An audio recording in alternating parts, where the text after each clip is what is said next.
All right, guys, in this module, we're going to go over how to create a WFS shipment. And before we do that, a couple of quick things about WFS. So the nice thing about it is you don't need labels. So for FBA, we always have to print those little 2x1 labels and sticker them on everything. For WFS, you don't need labels, which is incredible.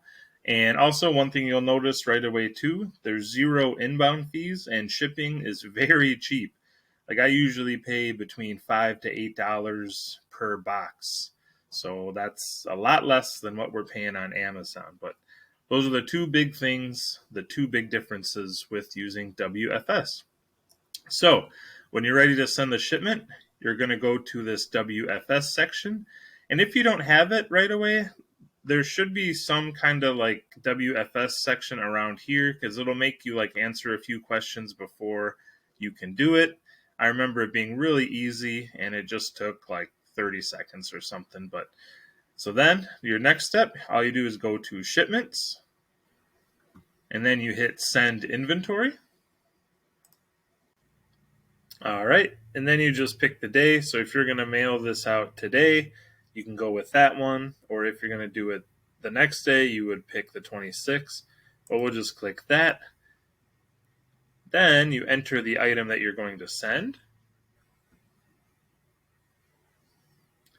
All right. And we see it's Nutella. So yeah, this was our product we created. So then you're going to hit add to order. And it's going to pop down here. So now you can see here's that GTIN number, your product. You're going to tell Walmart how many units you're going to send. So for this example, we'll put 10. And master case setup. So for this, I just put individual because more than likely they're going to be loose and not in a case. If you're sending them in a case, you can do case packed. All right. And once that's done, you're going to go to create.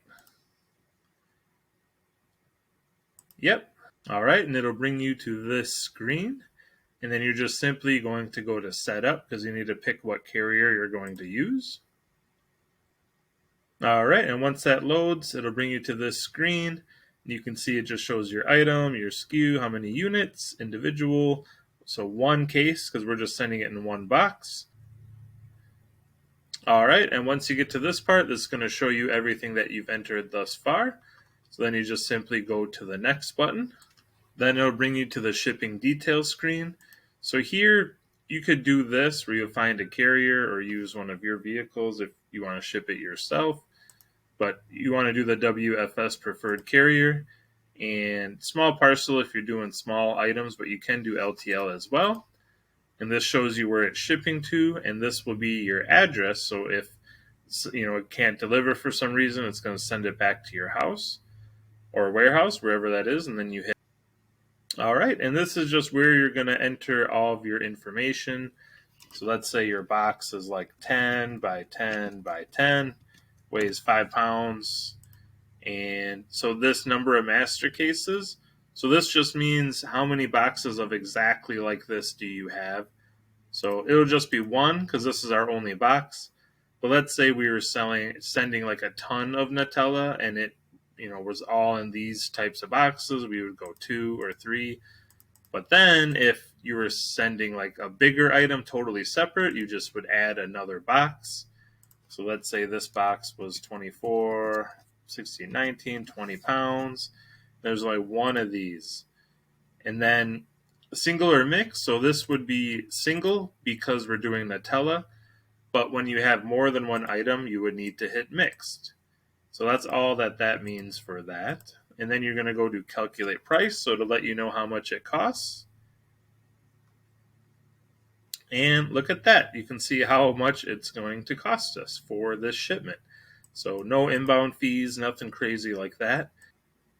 All right, and this is where you would confirm your shipment. So 1 out of 10 items. This is the carrier we're using. And this is the dimensions we put, master cases, and you would just hit I accept and then hit confirm. And then that'll bring you to the next screen where all you do then is either print the labels, and it's going to be 2 labels just like FBA. So one is going to be the FedEx label, the other one is going to be the Walmart label. And once you print it, you're done. That's it. And then there is an option to schedule a pickup. So you could schedule a FedEx pickup as well. But other than that, that's it. That's how you create your first shipment. So I hope this module was very helpful and hope you guys were able to take a lot from it. Thanks.